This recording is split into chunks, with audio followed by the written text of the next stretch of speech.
여러분, 대권,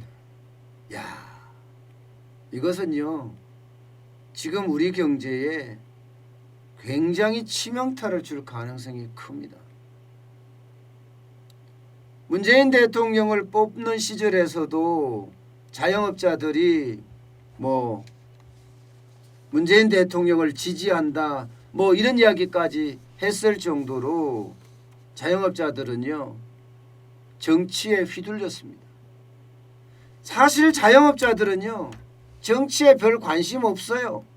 일부 관심 있는 사람들은 굉장히 많을지 모르지만 먹고 사는데 급급하기 때문에 언제 정치에 신경 쓸 그런 여력조차도 없습니다. 그런데 이 자영업자들을 자꾸 정치로 끌어들이고 있습니다. 지금 왜 끌어들일까요? 자영업자 비중이 워낙 많기 때문이에요.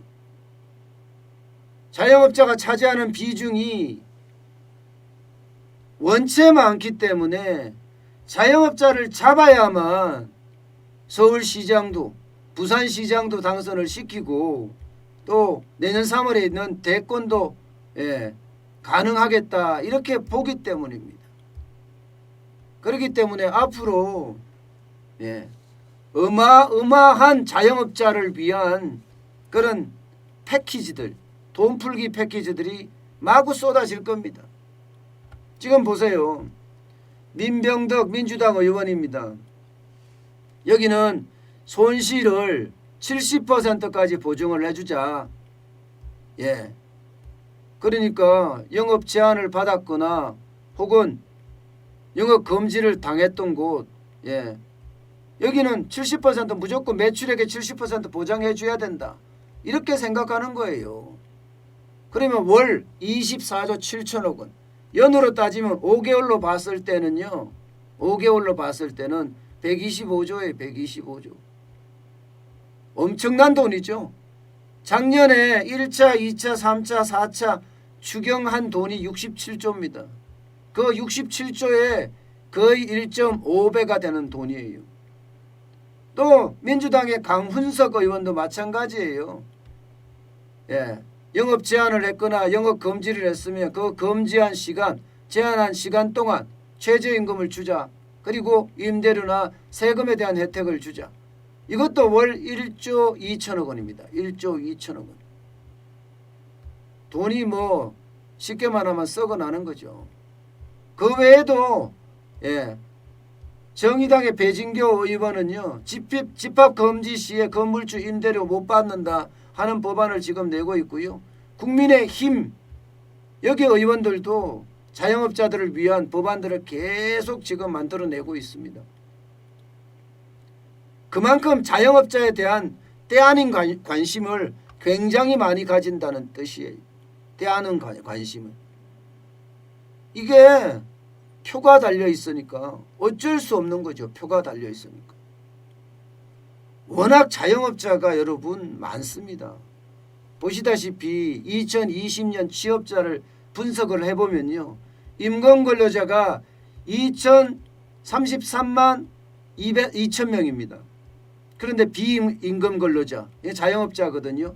자영업자는 657만 3천 명이에요. 24.2%입니다. 24.2%. 이거 전체의 말입니다. 2020년 취업자 기준입니다. 그러면 24.2%면 결국은 4명 중에 1명이 자영업자라는 거잖아요. 여기다가 4인 가족을 기준으로 한번 곱해보면 얼마나 나오는지 짐작이 되죠. 4인 가족을 곱해보면. 4인 가족을 곱해보면요.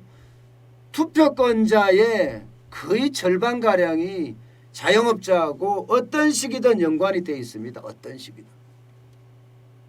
선거권자 투표를 하는 사람들의 절반 가까이가 자영업자하고 연관이 되어 있기 때문에 자영업자를 안 잡아서는 절대로 이기지 못한다는 결론이 생기는 거예요. 그러니 자영업자든 서민이든 할 것 없이 지금 날린 거죠. 정치권이 어떻게 하나, 자영업자들 입장에서도 정치권이 어떻게 하나 보고 있어요. 실제로 여러분 자영업자들 비중을 보면요. 쉽게 말하면 돈을 준다 하는데 휩쓸릴 가능성이 굉장히 많습니다. 왜냐하면 고용 있는 자영업자든 직원을 둔 자영업자든 나홀로 자영업자든 무급가족 봉사자든 어느 누구 할 것 없이 자영업자는 모두가 코로나19의 총알바지였거든요. 많이 매출이 떨어진 데는 90% 가까이 떨어진 데도 부지기수고요. 예, 뭐 50% 60%는 어쩌면 당연한 매출 하락이었습니다. 그러니 자영업자를 도와준다고 이야기를 한다면 그 어느 누가 거부하겠습니까? 그러니 대선 후보들은 모두 하나같이 자영업자에 대한 지원 방안을 지금 계속 꺼내들고 있습니다. 이낙연 더불어민주당 대표만 하더라도 이익공유제 끌어냈잖아요. 그죠? 이익공유제. 이익공유제라는 게 뭐예요? 코로나19 때문에 덕봤던 기업들이 돈을 내놔라 이거죠. 자발적으로지만 내놔라. 그런 다음에 그것을 자영업자나 피해를 받은 서민이나 이 계층에다 나눠주겠다는 이야기잖아요. 지금 이재명 경기도지사도 마찬가지입니다. 전 직원, 전 국민에게 피해지원금, 위로금 지급하라 이런 얘기 아니겠어요? 그러면서 요즘 기재부 때리기, 재정을 아끼는 게 능사가 아니야 이러면서 기재부 때리기를 엄청나게 하고 있습니다. 이재명은. 그만큼 지금 자영업자가 대선의 핵으로 떠오르는 겁니다. 대선의 핵으로. 아마 계속해서 이렇게 갈 거예요. 국무총리조차도 대선 후보 중에 하나잖아요. 정세균 총리. 여기가 이제 손실보상법을 꺼집어낸 거예요. 왜 너네 법제화하라니까 안 해. 이게 기재부의 나라냐. 이러면서 기재부를 그야말로 문매를 때려가면서 지금 자영업자 손실보상법을 만들고 있거든요. 문제는 여러분, 문제는 재원입니다. 재원. 과연 이런 재원이 어디서 나올까 고민을 굉장히 해봐야 되잖아요. 여러분 보세요. 재원이 다른 나라에 비해서 우리나라가 엄청나게 더 가요. 지금 현재는요 여러분, 사실 자영업자 지원해 준다고 이야기하는데 다른 나라도 많아요. 그래서 어떤 식이든 자영업자에게 지원이 될 거예요. 그것은 뭐 분명한 사실입니다. 분명한 사실. 어떤 식이든 될 겁니다. 그런데 어떤 식으로 될란지 외국의 사례를 잠깐 보면요. 독일 같은 경우는 지난해 12월 16일부터 지난 10일까지 락다운했습니다. 락다운 조치하면서 병원이나 약국이나 일부 생필품 매장만 열었거든요. 나머지 다 문 닫았습니다. 여기에 보상을 했어요. 보상을 최대 50만 유로까지 보상을 한다. 50만 유로까지 최대. 그렇게 해서 돈 들어가는 돈이 14조 8천억 원입니다. 50만 유로면요. 50만 유로면 한 6억 7천만 원 정도 돼요. 자영업자에게 배상하는. 이건 자영업자만 꼭 하는 게 아니라 자영업자는 물론이고 기업, 그 다음에 프리랜스 여기까지 다 지원을 해준다는 거예요. 최대 보상을 해주는 게 6억 7천만 원이에요. 그런데 들어가는 돈은 14조 8천억 원 정도 됩니다. 자, 프랑스도 캐나다도 마찬가지입니다. 캐나다도 지금 피해를 본 자영업자에게 2주 단위로 1,000 캐나다 달러예요. 2주 단위로. 우리 돈으로 같으면 86만 원 정도 됩니다. 이거 26주간을 받을 수가 있습니다. 26주간. 그러면 업소당 지원 한도 금액이 1,000만 원 정도 받는다는 이야기입니다. 1,000만 원 정도. 자, 일본도 마찬가지예요. 일본도 자영업자 대상으로 지원을 해주는 게 세 가지가 있는데요. 세 가지가. 지속화 급부금이라는 게 있고요. 임대료 지원금이라고 있고요. 휴업 협력금이라고 있습니다. 이 중에 휴업 협력금이 여기에 해당될 텐데 쉽게 말하면 정부가 자영업자 문 닫아라 이렇게 일본은 안 했습니다. 대신에 권고를 했어요. 문을 닫으면 거기에 대한 보상을 주겠다. 지원금 주겠다. 이렇게 일본은 시작을 했습니다. 일본은요. 그래서 이것도 지방 자치단체 중심으로 돈을 지원을 했죠. 많게는 6만엔, 우리 돈으로 한 63만 원 정도? 예, 이렇게 계속 지원을 해왔습니다.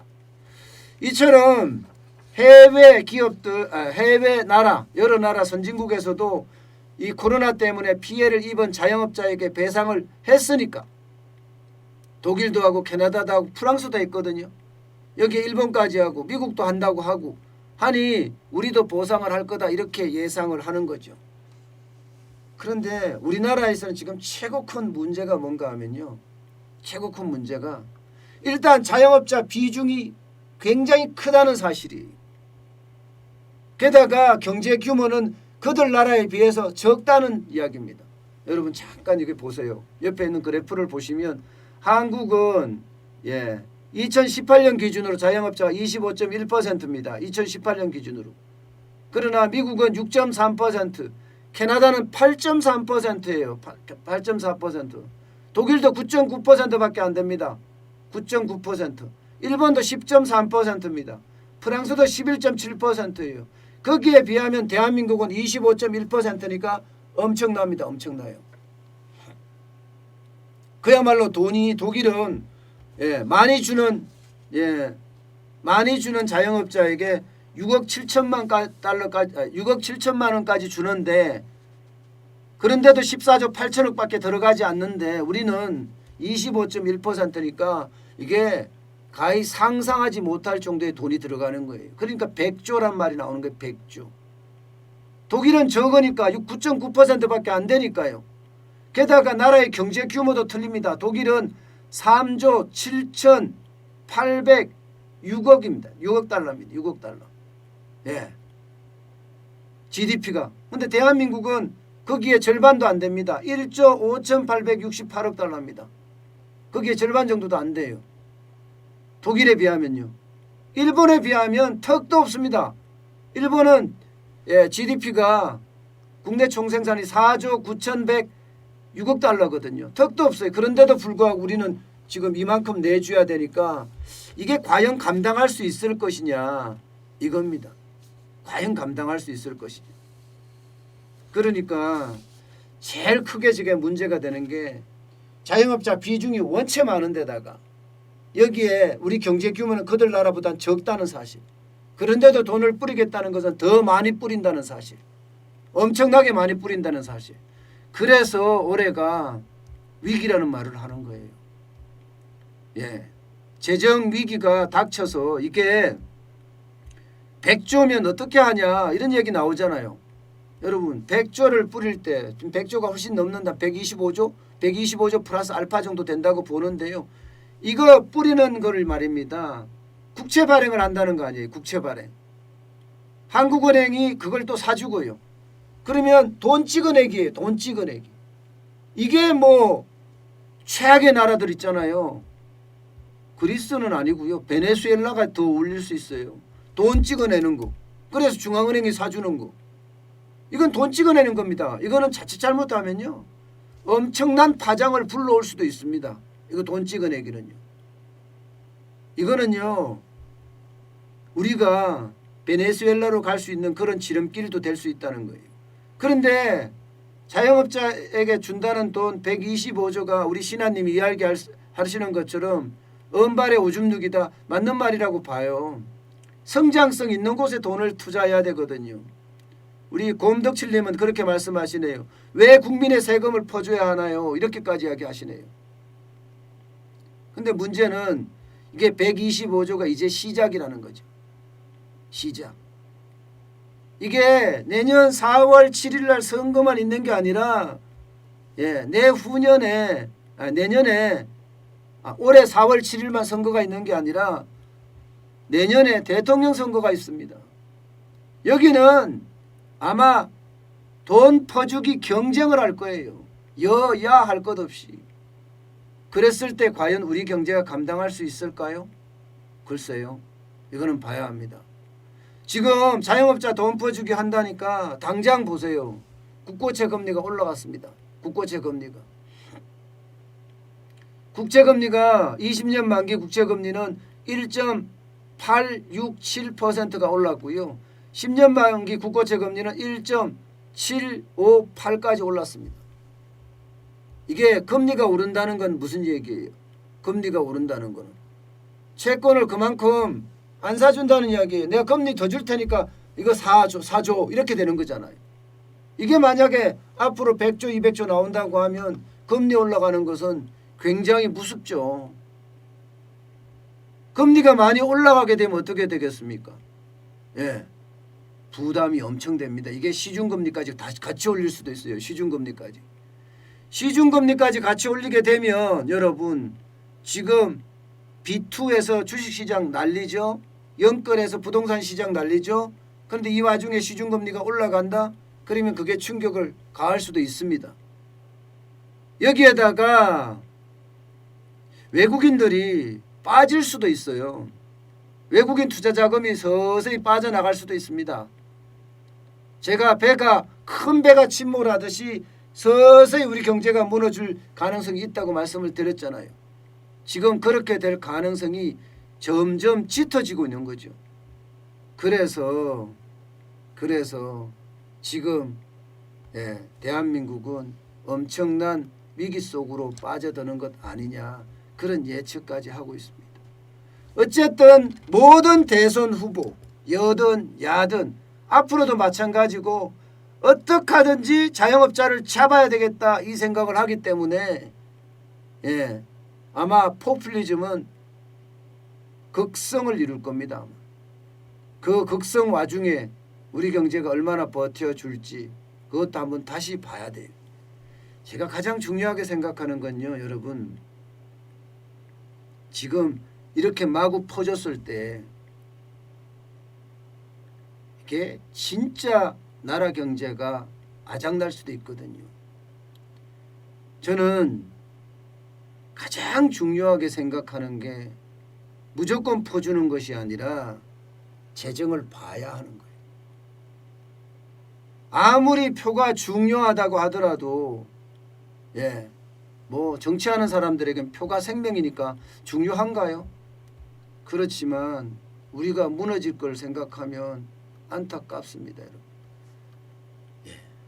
어쨌든 진짜 상황 판단 잘해야 되는데 과연 우리가 얼마나 상황 판단할 수 있을지 조금 두렵기만 합니다.